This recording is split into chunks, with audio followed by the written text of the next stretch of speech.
Κυρία Χριστίνα Αγγελοπούλου, η οποία είναι διευθύντρια του ΕΣΥ στην Νευρολογική Κλινική του Νοσοκομείου Αλεξανδρούπολης. Φίλη μου, παλιά γνώριμη, κάναμε μαζί αγροτικό πριν δεν θα πω πόσα χρόνια, και θα μας μιλήσει για τις γνωστικές και ψυχιατρικές διαταραχές σε ογκολογικούς ασθενείς. Σας ακούμε.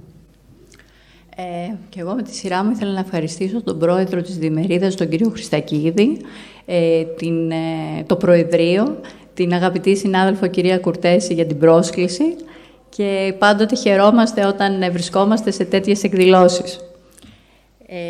Το θέμα που θα αναφερθώ είναι οι γνωστικές και ψυχιατρικές διαταραχές σε ογκολογικούς ασθενείς. Αυτό είναι το σχεδιάγραμμα της παρουσίασης. Οι ογκολογικοί ασθενείς συχνά εμφανίζουν γνωστικές και ψυχιατρικές διαταραχές. Οι διαταραχές αυτές επηρεάζουν την ποιότητα ζωής και τη συμμόρφωση των ασθενών στη θεραπεία. Οι γνωστικές λειτουργίες οι οποίες προσβάλλονται στους ογκολογικούς ασθενείς είναι η μνήμη, η προσοχή, η συγκέντρωση, οι εκτελεστικές λειτουργίες και η διαταραχή αυτή μπορεί να οφείλεται είτε στην ίδια την νόσο ή στη θεραπεία. Αναφέρονται ως hemo-brain ή cancer-related cognitive impairment. Παράγοντες που επηρεάζουν τις νοητικές λειτουργίες είναι το άγχος, η κατάθλιψη, οι διαταραχές του ύπνου και η κόπωση. Η γνωστική έκπτωση σχετιζόμενη με το καρκίνο, η λεγόμενη cancer-related cognitive impairment, το CRCI, είναι ένα σύνδρομο το οποίο σχετίζεται με υποξία χρόνια και μερικές φορές προοδευτική γνωστική έκπτωση σε ασθενείς με καρκίνο λόγω του ίδιου του καρκίνου ή και των θεραπείων του. Οι θεραπείες που συνδέονται με το συγκεκριμένο σύνδρομο είναι η χημειοθεραπεία, η ακτινοθεραπεία, το χειρουργείο, η ορμονοθεραπεία, η στοχευμένη θεραπεία και η ενοσοθεραπεία. Είναι ένα σύνδρομο το οποίο είναι πολύ συχνό σε ασθενείς με καρκίνο, προσβάλλει το 60 με 75% των ασθενών. Επηρεάζει την ικανότητα των ασθενών για εργασία και έχει αντίκτυπο στην ποιότητα ζωής. Η συχνότητα του συγκεκριμένου συνδρόμου αναμένεται να αυξηθεί, καθώς οι θεραπείες για τον καρκίνο βελτιώνονται και οι ασθενείς επιβιώνουν για μεγαλύτερο χρονικό διάστημα, με αποτέλεσμα να λαμβάνουν θεραπείες για τον καρκίνο μεγαλύτερης διάρκειας. Υπάρχουν κάποια επιχειρήματα κατά της ύπαρξης αυτού του συνδρόμου. Αρχικά υπήρχε μια αμφισβήτηση αυτού του συνδρόμου και τα επιχειρήματα κατά της ύπαρξης ήταν τα εξής. Όλες οι θεραπείες για τον καρκίνο δεν επηρεάζουν άμεσα τον εγκέφαλο. Οι γνωστικές βλάβες οφείλονται στο στρες της ύπαρξης του καρκίνου και η αντικειμενική αξιολόγηση με τις νευροψυχολογικές δοκιμασίες συχνά δείχνει φυσιολογική γνωστική λειτουργία. Ενώ τα επιχειρήματα υπέρ της ύπαρξης του συνδρόμου προκύπτουν από μελέτες που έχουν δείξει ότι διάφορες θεραπείες για τον καρκίνο συμβάλλουν άμεσα στη βλάβη των νευρογλυακών και νευρικών κυττάρων και νευροεπικονιστικές μελέτες που δείχνουν σημαντικές αλλαγές δομικές και λειτουργικές στον εγκέφαλο και που σχετίζονται με τις θεραπείες. Οι κλινικές εκδηλώσεις είναι η έκπτωση της μνήμης, η μείωση της προσοχής, η δυσκολία συγκέντρωσης και λήψης αποφάσεων, το αίσθημα της πνευματικής κόπωσης, το λεγόμενο brain fog. Συμπτώματα που αναφέρουν οι ίδιοι οι ασθενείς είναι η δυσκολία στο να βρίσκουν λέξεις, το πρόβλημα που έχουν στο να σχηματίζουν σκέψεις, είναι πιο ξεχασιάριδες, ξεχνούν που έχουν τοποθετήσει πράγματα, το πορτοφόλι, τα κλειδιά τους, περιφέρονται άσκοπα στο δωμάτιο χωρίς να θυμούνται για ποιο λόγο ήταν εκεί, δυσκολία στο να συγκρατούν καινούριες πληροφορίες, δυσκολία στη συγκέντρωση, πρόβλημα στον εκτελεστικό σχεδιασμό και δυσκολία στις πολλαπλές εργασίες. Δηλαδή, όταν τους σταματήσει κάποιος, δεν μπορούν να συνεχίσουν την εργασία που κάνουν ή έχουν δυσκολία στην εναλλαγή μεταξύ των εργασιών. Τα αίτια τώρα των γνωστικών διαταραχών είναι η νευροτοξική επίδραση της χημειοθεραπείας, της ακτινοθεραπείας, ορμονικές αλλαγές και φλεγμονώδεις μηχανισμοί και ψυχολογικοί παράγοντες όπως το άγχος και η κατάθλιψη. Σε αυτή τη διαφάνεια βλέπουμε το πόσο πολυσύνθετο είναι το πρόβλημα της γνωστικής έκπτωσης στους συγκεκριμένους ασθενείς. Έτσι, η χημειοθεραπεία, η ακτινοβολία προσβάλλει διάφορες περιοχές του εγκεφάλου που σχετίζονται με τη μνήμη, την προσοχή, τη συγκέντρωση, τις εκτελεστικές λειτουργίες. Και εδώ, όπως βλέπουμε στο σχήμα, υπησέρχονται και άλλοι παράγοντες, όπως είναι η κόπωση, το άγχος, η κατάθλιψη, διαταραχές του ύπνου, γενετικοί παράγοντες, πολυμορφισμοί σε συγκεκριμένα γονίδια τα οποία έχουν σχέση με τη γνωστική έκπτωση, βιολογικοί παράγοντες που σχετίζονται με τη διάσπαση του αιματογκεφαλικού φραγμού και με την αύξηση των πρόφλεγμων οδών κοιτοκινών, καθώς επίσης και κάποιοι δημογραφικοί και κάποιες δημογραφικές μεταβλητές, όπως είναι το επίπεδο μόρφωσης, το γνωστικό απόθεμα και η ηλικία. Έτσι, σε αυτό το σχήμα βλέπουμε ότι ο καρκίνος σε συνδυασμό με τη θεραπεία, με τη γενετική προδιάθεση, την ηλικία, τις συνοσυρότητες, τους ψυχολογικούς και κοινωνικούς παράγοντες, έχουν σαν αποτέλεσμα να δημιουργείται μια νευρογενή φλεγμονή, μια άμεση νευροτοξική βλάβη, μια δυσλειτουργία στο ενδοθήλιο, ορμονικές αλλαγές, που έχουν σαν συνέπεια να μειώνεται η δραστηριότητα στον άξονα υποθάλαμος υπόφυση επινεφρίδια, να υπάρχει μια αναστολή στην νευρογένεση στον υπόκαμπο, μείωση του όγκου της φαιάς και της λευκής ουσίας, οξυδωτικό στρες, μειωμένη αγκίωση του εγκεφάλου, με αποτέλεσμα οι ασθενείς να αναφέρουν οι ίδιοι ότι υπάρχουν γνωστικές διαταραχές ή να υπάρχει απόκλιση από τα νευροψυχολογικά τεστ. Και εδώ πάλι πιο παραστατικά βλέπουμε τους μηχανισμούς, τη διάσπαση του μεταγκεφαλικού φραγμού, όπου το χημειοθεραπευτικό σκεύασμα αυξάνει τη συγκέντρωση των κοιτοκινών και των ενεργών μορφών οξυγόνου, με αποτέλεσμα να γίνεται η διάσπαση του μεταγκεφαλικού φραγμού και να εισέρχεται το χημειοθεραπευτικό σκεύασμα που έχει νευροτοξική επίδραση. Ο δεύτερος μηχανισμός είναι η νευρογενή φλεγμονή. Οι παράγοντες, οι κοιτοκίνες, η ντερλευκίνη, το TNF, διασπάτωνο με τον κεφαλικό φραγμό, ενεργοποιείται η μικρογλία με αποτέλεσμα να έχουμε απόπτωση των νευρώνων, κυταρικό θάνατο. Το οξυδωτικό στρες που και αυτό με τη σειρά του δημιουργεί, ενεργοποιεί τους αποπτωτικούς μηχανισμούς και έχουμε θάνατο των νευρώνων. Η διαταραγμένη νευρογέννηση στον υπόκαμπο που είναι αποτέλεσμα των τριών προηγούμενων μηχανισμών και η μειωμένη νευρομεταβίβαση που σχετίζεται με τη μεθyltransferase, ένα ένζυμο το οποίο διασπά τις κατεχολαμίνες, μεταξύ των οποίων και την ντοπαμίνη, που όπως ξέρουμε έχει σχέση με την νευρομεταβίβαση και έχει άμεσο αντίκτυπο στην γνωστική λειτουργία. Τα τελευταία χρόνια το εντερικό μικροβίωμα εμπλέκεται σε πολλές καταστάσεις.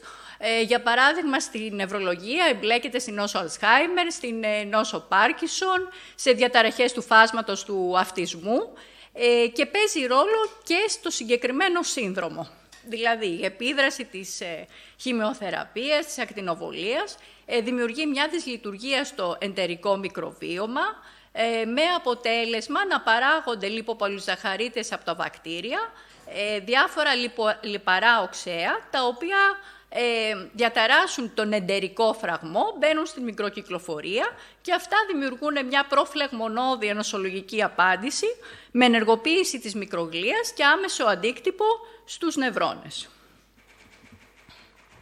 Αυτοί είναι κάποιοι μηχανισμοί παραστατικά βλέπετε για τις διάφορες θεραπείες, για την ορμονοθεραπεία, νοσοθεραπεία και στοχευμένη θεραπεία.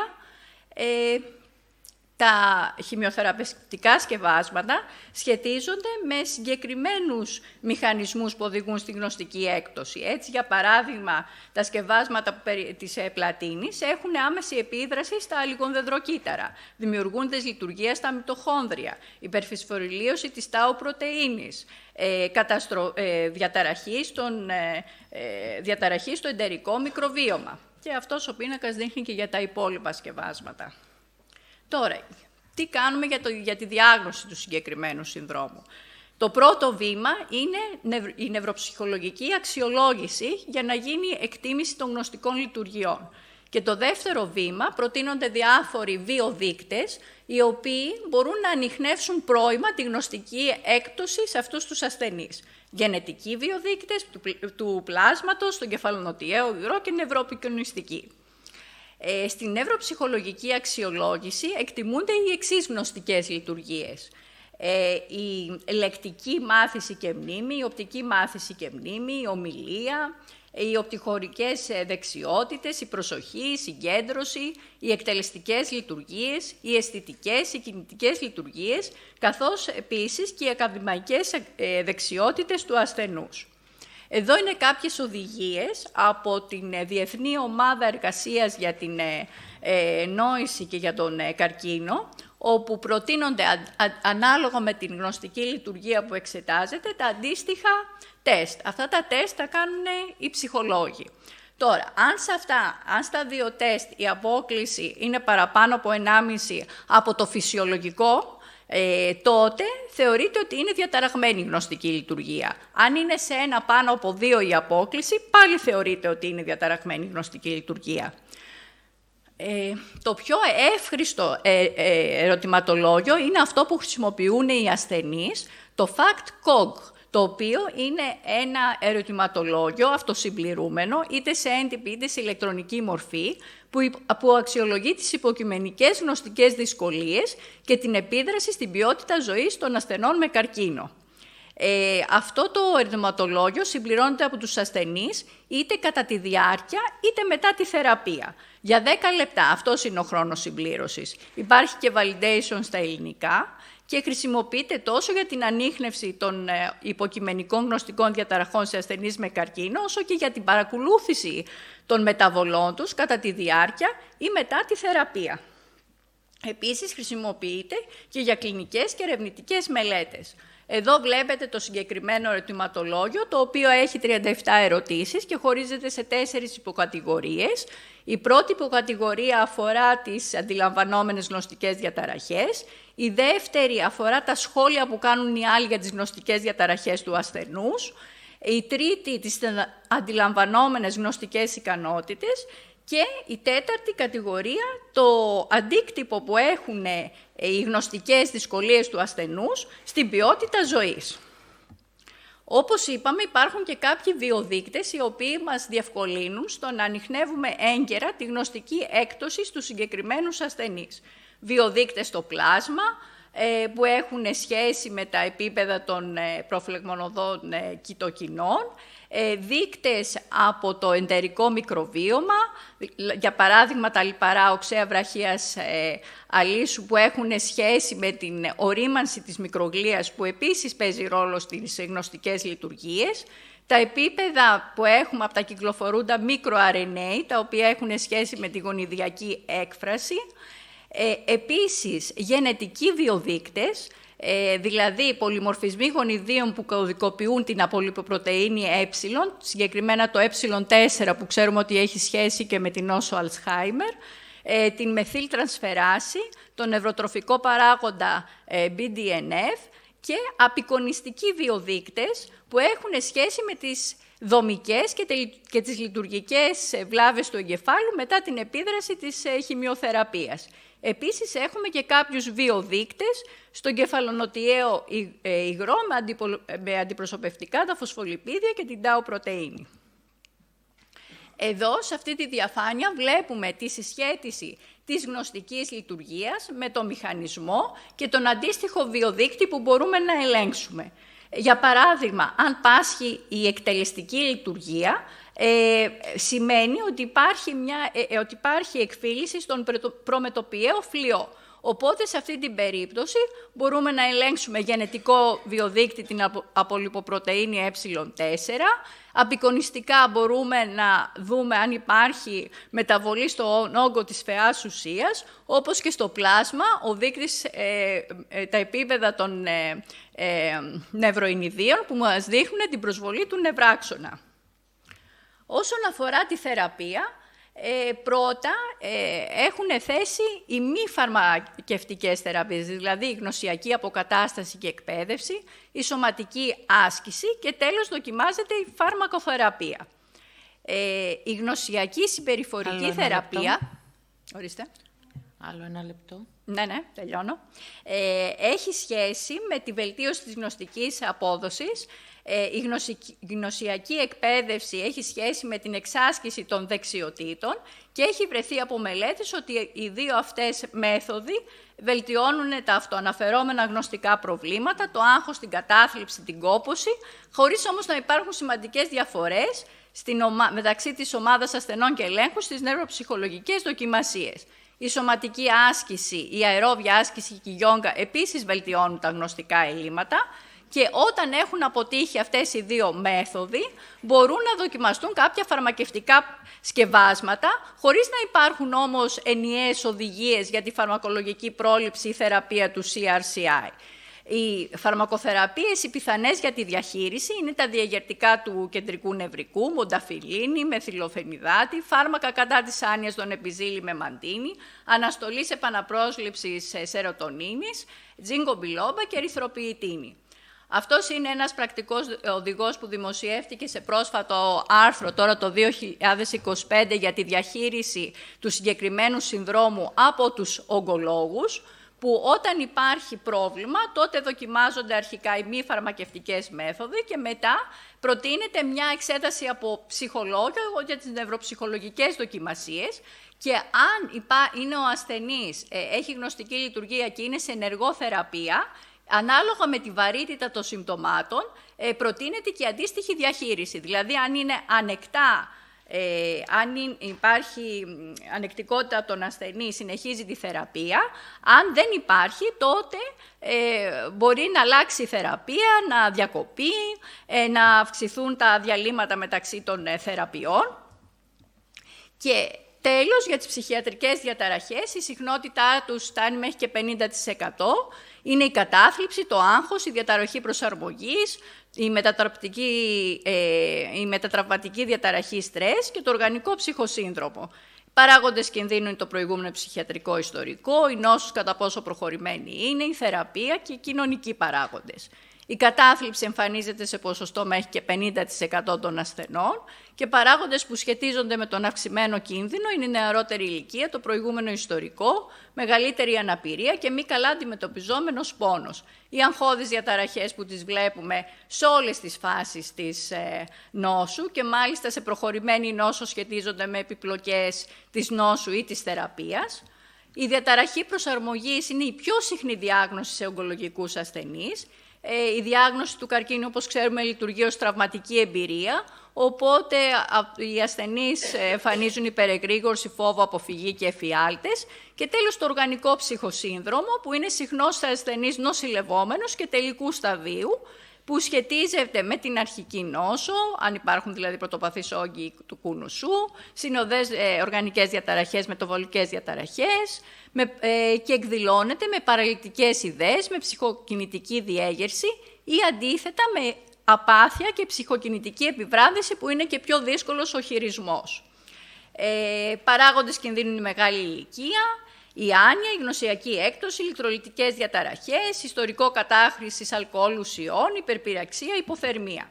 Και για την αντιμετώπιση τους απαιτείται ψυχοθεραπεία, υπάρχει ένας κλάδος η λεγόμενη ψυχοογκολογία, φαρμακοθεραπεία με SSRI και αγχολητικά, οικογενειακή υποστήριξη και μια διεπιστημονική προσέγγιση από ογκολόγο, ψυχίατρο, ψυχολόγο, κοινωνικό λειτουργό, ώστε να υπάρχει μια συντονισμένη στήριξη και βελτίωση στην ποιότητα ζωής.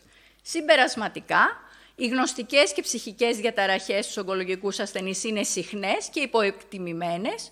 Η CRCI είναι μια συχνή διαταραχή με πολύπλοκους μηχανισμούς, όπως είδαμε, που προσβάλλει πολλούς ασθενείς με καρκίνο κατά τη διάρκεια και μετά τη θεραπεία, μειώνει σημαντικά την ποιότητα ζωής του ασθενούς και είναι δύσκολο να διαγνωστεί και δύσκολο να αντιμετωπιστεί. Χρειάζονται περαιτέρω έρευνες για τις στρατηγικές διάγνωσης και θεραπείας, μια αύξηση όσον αφορά από την πλευρά των ογκολόγων, της ευαισθητοποίησης των ογκολόγων για το συγκεκριμένο σύνδρομο, οπότε να παραπέμουν σε αντίστοιχες ειδικότητες. Οι ψυχιατρικές διαταραχές αφορούν πρωτίστως διαταραχές προσαρμογής και ακολουθεί η κατάθλιψη και το οργανικό ψυχοσύνδρομο και απαιτείται σίγουρα ένας συνδυασμός ιατρικής, ψυχολογικής και κοινωνικής φροντίδας για τη βέλτιστη ποιότητα ζωής των ασθενών. Σας ευχαριστώ πάρα πολύ.